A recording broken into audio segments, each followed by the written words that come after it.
So I recently pulled out my refrigerator and noticed that there was a significant leak happening. Look at that. On the shutoff valve that provides fresh water to my refrigerator. You can see it right here, this braided cable that kind of goes into, screws on to the threads on the shutoff valve. And so this is a problem. Fortunately, I caught it in time, and I think the leak happened as I was pulling out the refrigerator.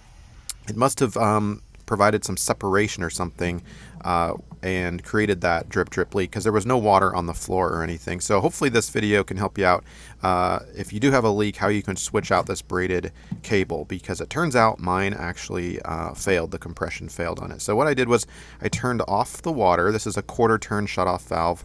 You can see the green handle there. Right now the water is on and it is indeed wet.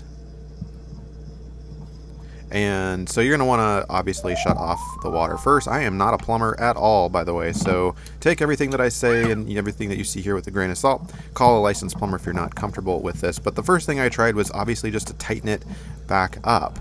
And that helped the drip, but I couldn't get it, and I didn't really feel comfortable, pushing on it too much or turning on it too much. There is such thing as over tightening, right? So what I'm going to do here now is just back this thing all the way off and see if I can take a look, lefty loosey, righty tighty, right, with the water off at the shutoff valve. If you don't have a shutoff valve, well, this video might not apply to you, right? But you might have to turn off the water to the main of your house if you're, switching something out and there's no shutoff valve if you've got a leak. But anyway, I'm going to back that off. And I'm just going to make sure that there's no dirt, debris, or anything like that on the threads itself. Now I think we look pretty good. What you're seeing, the white, is the spray, I think, from when they did the drywall. But this is the compression piece. We've got a black ring in there. By the way, click that like button, subscribe to the channel, and share this video with somebody if you think they might benefit. Now here's what you don't do. Pipe dope on this type of compression or on this type of fitting.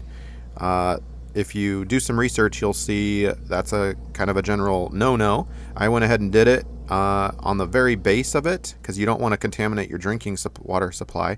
On the very base, just to make sure it's well away from the edge, so to speak, so fresh water won't hit it.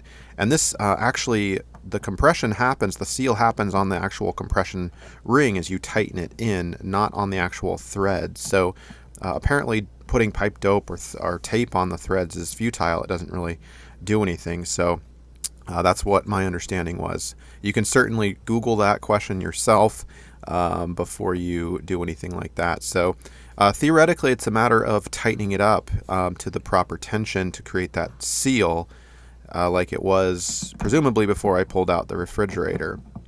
And so and by the way, use a pipe wrench here, not a pliers if you've got one, right? You don't want to strip out anything. So you can learn so much from things that I am doing and I should be doing better, right? But you can see here we've got, no matter how tight I got it, it's still creating some water. There is water exiting, so that's a problem.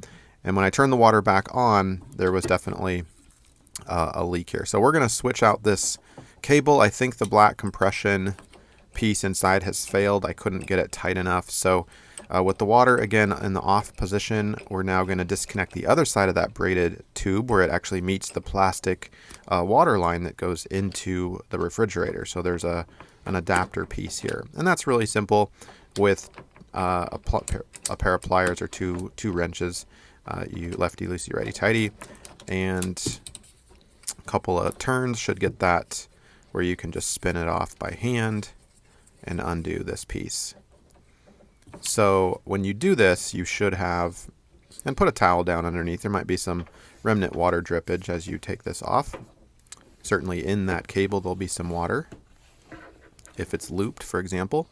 And it's pretty long because when you pull out the fridge, you want it to be, you don't want it to to snap anything, right? You want it to have that extra slack. So we're going to go to the store, get a brand new one, take the old one with you, ask somebody to just match it for you if you're not sure. This happens to be a 60-inch cable, so that's plenty long.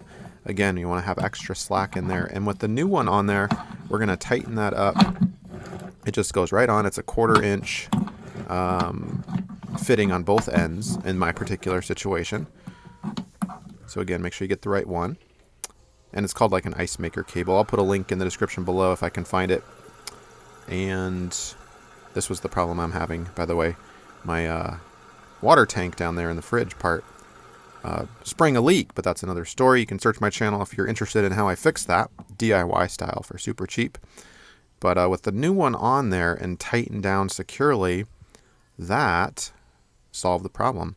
Turn the water back on, and you're going to want to test it thoroughly. Make sure water is moving through there while the water is on, right? So the valve is on. Fill up some drinking water glasses and make sure that is dry. You can see here we are dry now, and that is good to go. And we're going to clean everything up, put everything back, and then we'll push the fridge back once I'm confident that things are sealed up well. Hopefully this video has helped you out. Thanks.